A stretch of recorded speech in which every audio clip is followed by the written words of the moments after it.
I'm Steve McLeod, and you are listening to The Community Lounge, the podcast where community managers from the video games industry tell their story, talk about the challenges they face, and share tips to help other community managers do their job better. Today's guest is Jeremy Felding, currently working at Stunlock Studios on V Rising. We chat about how you learn to be a community manager and what the upward career path can look like for community managers. Welcome to the show, Jeremy. Yeah, thank you. It's really nice to be here. Tell me briefly what you're currently doing at Stunlock. Currently, I work as a community manager. I've been doing that for about 3 years now. I also worked for them for a year, a few years before that, in like 2018, as a Discord manager. So that was like a part-time gig. So overall, this is like my full experience in the game dev industry. So I have about 4 years total. Okay, what games or game are you working on at the moment? For when I was a Discord manager, I worked on Battlerite and Battlerite Royale. For this one, I'm working on V Rising. And I also work on Battlerite a little bit, just like to keep things maintained. But our primary project is V Rising right now. Now I want to hear the background story. V Rising is this big Swedish, huge, mega success story, but you're not Swedish. You told me earlier you're from Florida. Yes. Tell me how it happened. How did you end up getting into community management and going from Florida to Sweden? Okay. So I mentioned like I was a Discord manager back in 2018. That was because a little bit before that, in like 2016, I started running tournaments for this game called Battlerite, which was like a offshoot of a game that I loved back in 2012, and was like amazed that it had popped back up. Its spiritual successor had like been made, and I was really excited about that. So I got really involved in the community. I was a moderator in like every Twitch stream for people who were streaming that game. And I just they were kind of like my people for a little while, and I started running tournaments for North America because I got scooped up by like a Rocket League org that wanted to get into doing tournaments for this game, and my experience with that led to me getting to know some people at Stunlock because it was a Stunlock Studios game. And eventually they needed someone to run their Discord. They reached out to me because I didn't seem too crazy. And I did that for them for a little while. And then when they stopped active production on Battlerite, I ended up getting laid off. And a few years later, I was kind of looking for CM positions because I thought, I got like a little taste of it. And I was like, this is kind of like, this seems like something I'm actually really good at. And, when you find that thing, it suddenly becomes like an obsession. So I was just trying to work my way into the game dev biz, which was very hard.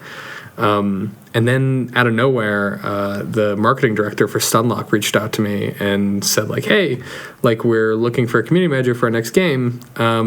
Would you be interested in applying? So I did. And then like a little while later, they ended up getting back to me and interviewing me, and I went through like a whole long process. It took like a couple months, and then finally they decided they want to hire me, and that's how I ended up getting picked up by Stunlock.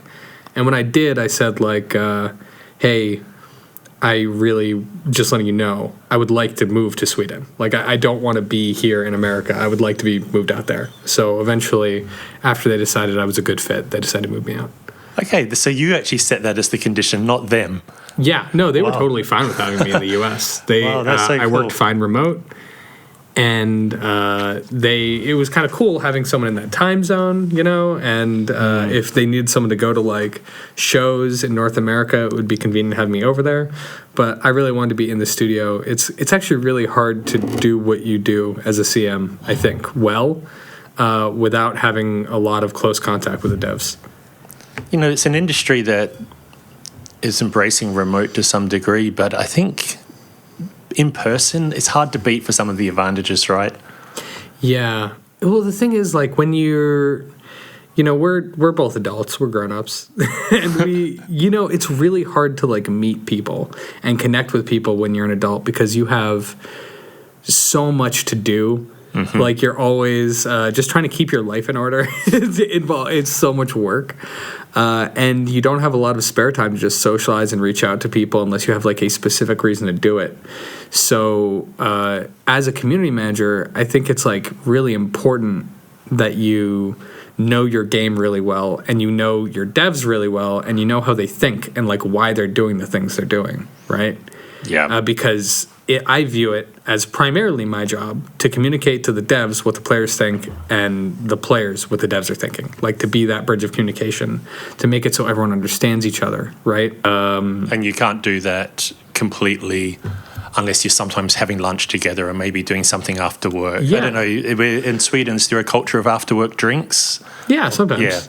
Yeah. Where just a casual conversation leads to a much better understanding. Sorry for putting words in your mouth. No, you're totally right. And in Sweden especially, actually, they have this thing called fika, which is like a sort of coffee break. And it happens, like at Stunlock, we do it every day at 9:30 and 3. Okay, so, tell me about fika. Okay, so you come to work at 8.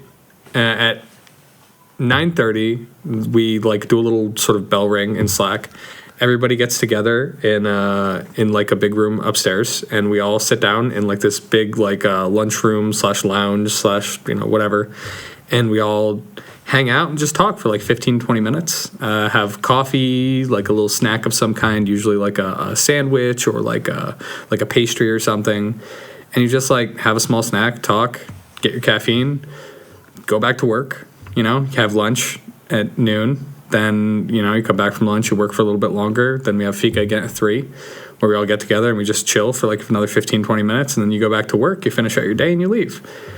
And these like little times you spend together, you get to like talk about stuff. And a lot of times, like, you're thinking about work because it's the middle of the day. So you'll sit there and maybe you need a break from work and you just need to talk about something else. Mm-hmm. But a lot of the time you're just like, hey, here's this thing I'm working on, or I'm thinking about this, or like I'm having this problem, and you talk to your coworkers about it.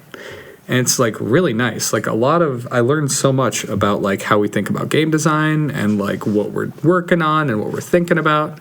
And if I'm remote, like you don't get to spend these fika breaks with them, like or lunch, like, you're remote. And like lunch today and lunch a lot of days, actually, I eat with like the game designers, and we're talking about like concepts of game design and like how we think about like making games. And I think this is, if I wasn't doing this, I would have such a much poorer understanding of like how we go about things. I'd be so much worse at communicating with our players. That's great. Thank you. Tell me, your Stunlock is based in, I think that's the company that's based in this really small Swedish city where lots of games come from. Is that right? Skövde. Say it again? Skövde. Skövde. Oh, you're learning some Swedish. Yeah, you could never guess how it's spelled. It's like SKO with weird dots over it, a VDE. Skövde. And how is it living in Skövde? It's nice. It's like really nice. It's like a tiny walkable city. I walk to work, which is something I could never do in the U.S. And I walk everywhere. I get my groceries, everything. I haven't driven a car in like a year and a half at least, which is amazing. I didn't realize how much I hated driving until I didn't have to do it anymore. It's just really nice. And it's got a really nice game dev culture here. We just had Swedish Game Conference last week. And that was really nice, where, a bunch of people came to our town and, like, did talks. And, like, I did a panel with some other community managers from Iron Gate and Coffee Stain. And that was really nice. It's a great little town with a great little game dev culture. So Iron Gate and Coffee Stain are both in the same town? Yeah. Oh, yeah, that's amazing. I was at Nordic Game earlier this year, and I talked to somebody who's involved in the business side of running a hub or an incubator there, and I just couldn't believe this. Yeah, I couldn't believe this whole story about how a whole games industry has come to be in a city of maybe, was it like 50,000, 100,000 people? And yeah, 50,000. Surrounded by I can actually see the lakes. Incubator from my window. Like I can see it from here. Okay. It's like I said, it's a really small town. There's this place called the Science Park that we're in that is like, it's us, it's Palindrome, we're working on like a Legend of the Five Rings thing. There's Frame Break, who made Lightyear Frontier, which just came out, was really good. They just moved out of here, but they were here for like a long time. Every time I walk down to like the cafeteria, I see like a million game devs from a million other studios, and it's just really nice. Let's move on to the topic of being a community manager in general. So, as I was, one of the reasons I've made this podcast is that I actually found it really hard to find good information on the internet about how to be a community manager, how to do it better, how to learn. So where do you go to learn how to do it better? Where did you go when you first got the job? How did you learn how to do this job properly? I'm glad you. So someone asked me this at SGC recently. Actually, like a student like walked up to me because I was representing Stunlock in like the career fair, and like a student walked up to me. He's like, "So like, what would you do to like learn how to do your job?" Like he's like, "What would you recommend that I check out?" And I was like, "Oh God, dude, I have no idea. I have absolutely no idea." It's just like my whole life I've been like really interested in like psychology and people and how they think and like how communities form, like because it's just human psychology on like a higher level of like a bunch of humans interacting with each other and like why they do the things they do and how they interact with each other. Like I find it so fascinating. Other people's perspectives especially like are so unique and so interesting, and the ability to comprehend that another person can look at the same sentence you look at and derive a completely different meaning from it just because they have different experiences and they just relate words in different ways and get different feelings just from reading different words is like so fascinating to me. And I think that interest is part of why I learned to be good at what I do, which is something I was not comfortable saying until sort of recently, after I'd been doing this job for a year or two and realized like, oh man, like this is a skill. I had no idea. It's really nice that you've come to accept that about yourself. I think it's too easy to have that negative idea of what we're doing, but I think in game dev, imposter syndrome is really common because you really do never feel like you know what you're doing. But I think that's just like adulthood in general. Like is realizing like, oh, none of us have any idea what we're doing, and it's just learning to not stress about having to improv something because you realize like, oh yeah, I've had to learn how to do my taxes. I can figure this out too, you know. But it's like that with every single thing in your life. I think one day after you've been doing the same thing for a few years, one day you just realize, oh, I actually know what I'm doing. And especially when you see people new to the job and you see them making mistakes that you know you've made, and you realize, oh, they're going through that phase I went through long ago. Yeah. But you also know at the same time that there are so many things that will crop up that you know you will not know how to do. Like you're just like, there's going to be an infinite number of ways for whatever I'm doing to go wrong, and I'm just going to have to figure it out. And I'm okay with that. Okay. Like, so far about resources to help you learn to do your job better as a community manager, we've listed 0. We've listed that it was really hard. I would say that like it's just doing it. Because it really is just that. Like, you really just need to, I don't know, like, if you find yourself in a space and you see people getting into an argument about something that you think is really dumb because you understand what they're both saying, but they're both just talking past each other, and you feel the urge to step in and be like, no, look, he's just saying this, he's saying this, you guys need to, like, listen to each other.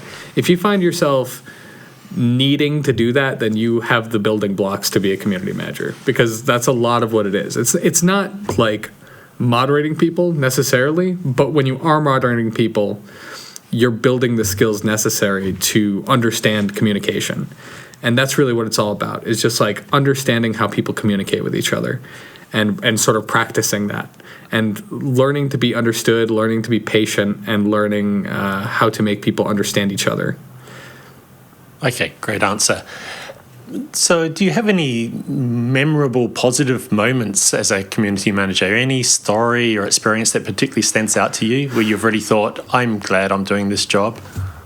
I mean, yeah. There are lots of moments where I'm just like, I can't believe this is my job, you know? Where it's like I have to kind of stop and so one moment, it wasn't with community members or anything, but I had a moment fairly recently where I was walking home and I was talking to someone and I stopped and I was like, oh yeah, I get paid to do this. Like, I forgot that I got paid. Like, I am lucky enough to be in a position where I make enough money that I don't have to really worry about, you know, money. Like, because living in Hoofda is also super cheap, like, compared to what I was in Fort Lauderdale. I remember what it's like to live in Fort Lauderdale and have no money and always be worried about money. And I realized at some point that I wasn't worried about money, and I'm also just doing this because I love doing it. Like, I'm not thinking about, like, I got to do this because I need to eat.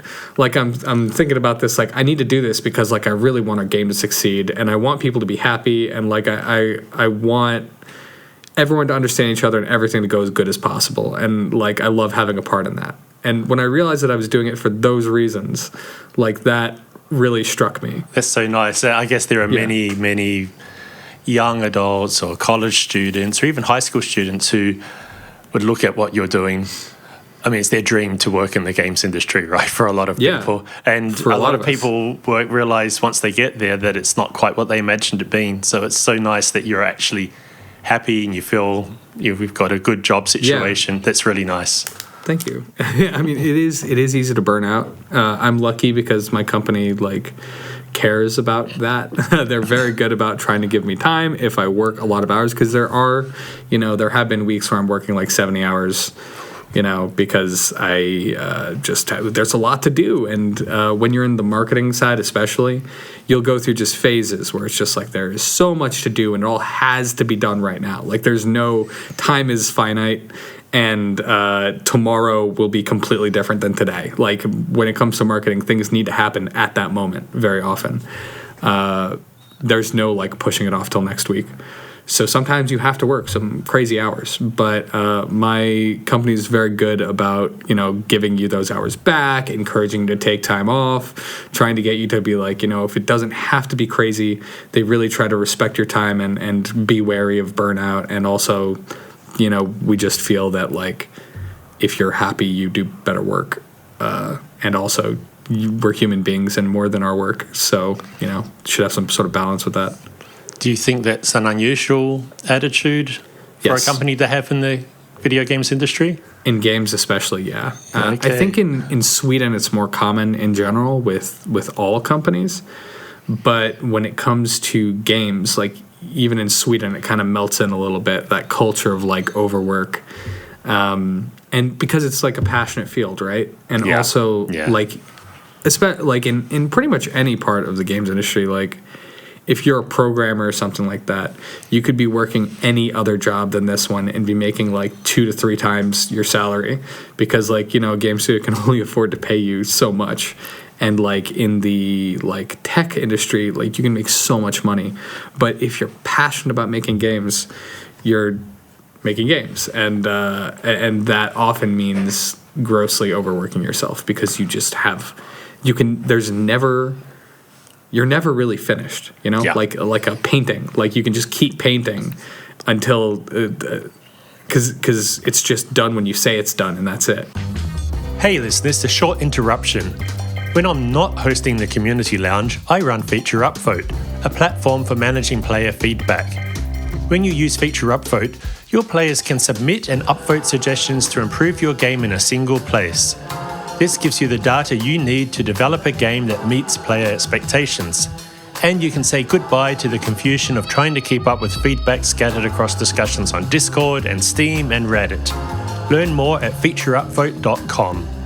Yeah, there's really never a shortage of things to do as a community manager. It's like a very interesting position because it's a lot of soft skills type of stuff, and also it's a very fluid. Like, what work there is to do is very fluid, and it is just like whatever you decide you have time to do. And at the same time, as a CM, because your work is very fluid, a lot of the time you'll also pick up lots of little jobs. Like, someone's like, do you have time for this? And you can usually say, yeah, like, I can do that. If I cut a little time off of this, I can make time to do that. And everybody is strapped for time. So you end up picking up lots of little jobs. Also because as a community manager, you have a sort of wide variety of skills. Like, you're good at writing, you're good at communication, you're usually knowledgeable about a lot of little things. Like, you have your fingers sort of like in every little bit of the studio because you have to know what everyone's doing to be able to talk about it. And often you'll have a lot of, like, tertiary skills related to those things. Like, I do a lot of writing on our game.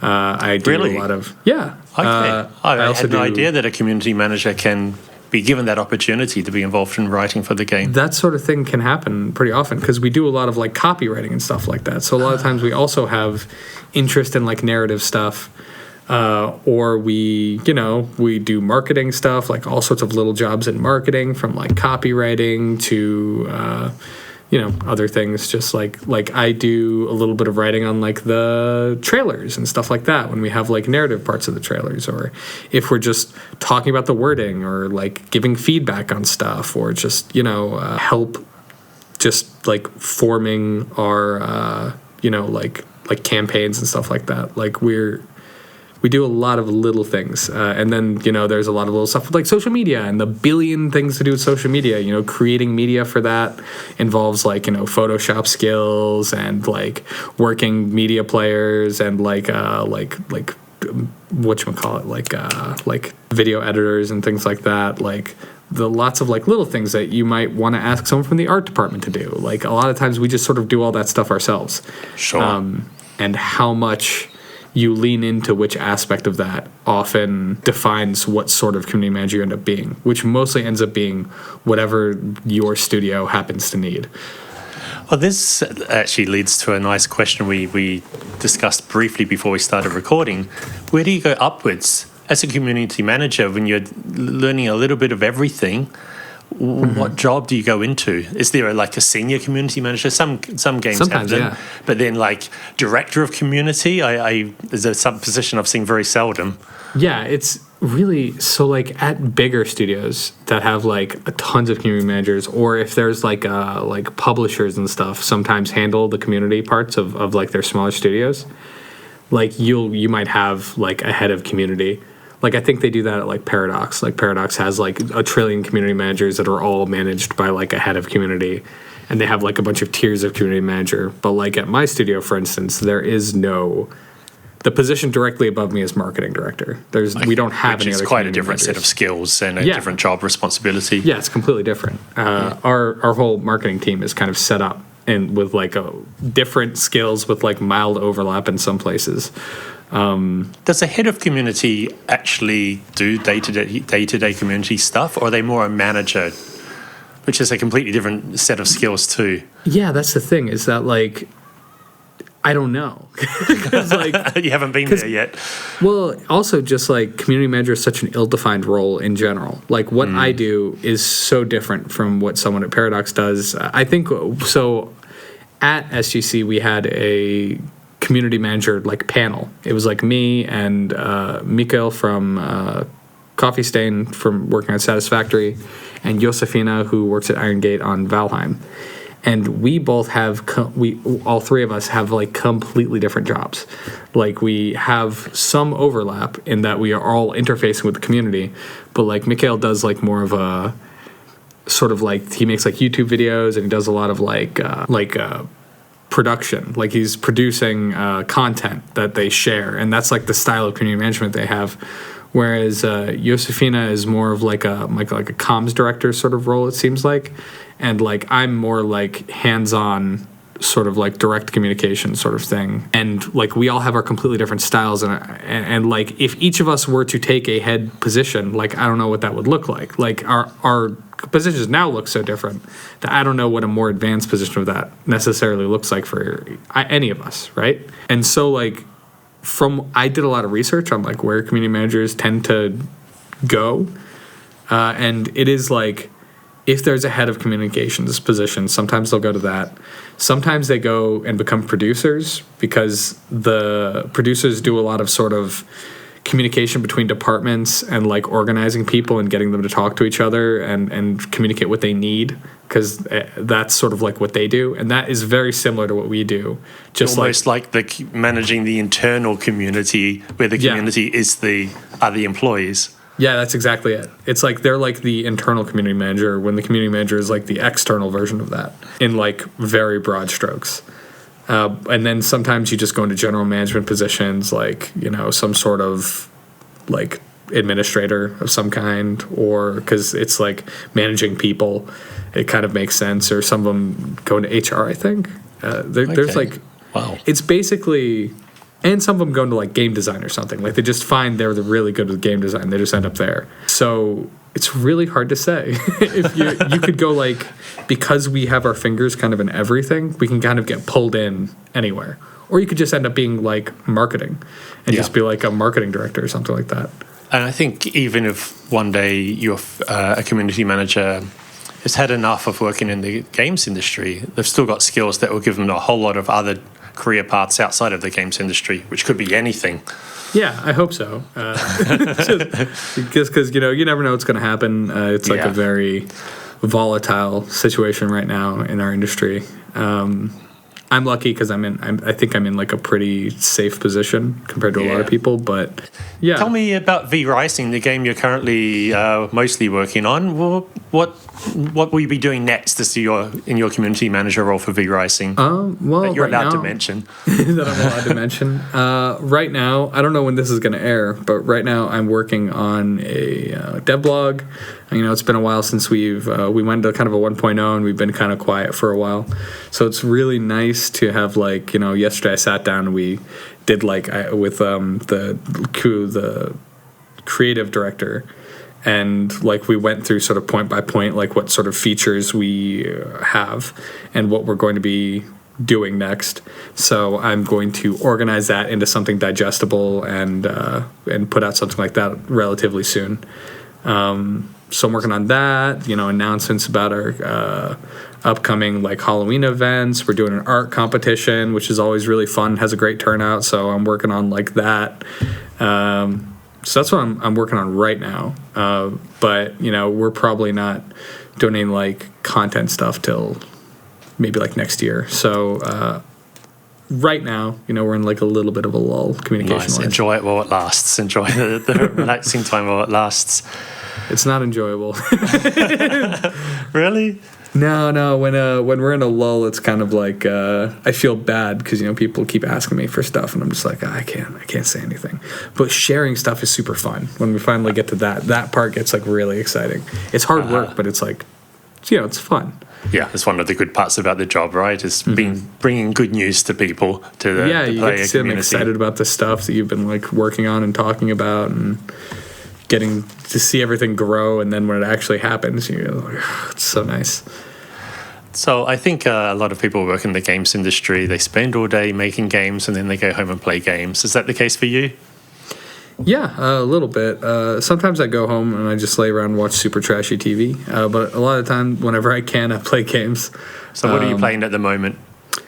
I jump a lot between tabletop RPGs, D&D, and I've actually been straying away. You mean real life, in person with friends, tabletop RPGs? Sometimes I play on Discord with people too.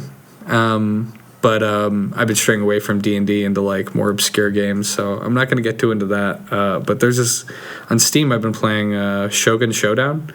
Okay. It's really fun, little 2D, almost like a strategy roguelike. And you get a random set of skills, and you have to work your way through these waves of enemies.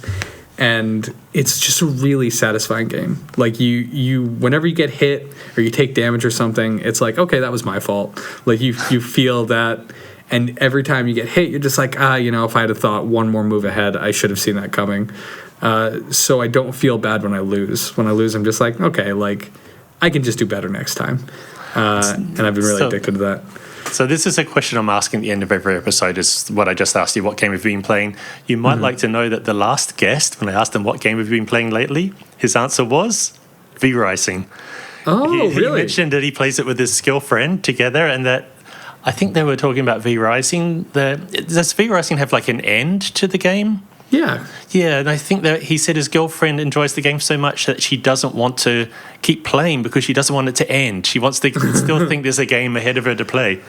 Oh, that really warms my heart, because game devs, we have so little time, and our game is so long, man. So when I hear that other game devs are playing my game, it makes me really happy, because I'm I know how little time you have. So the fact that you're spending your time doing our thing makes me, it makes me really happy. I think that's a really positive note that we can end the discussion on. So thank you very much for being here again. Yeah, thank you for having me. It was really nice.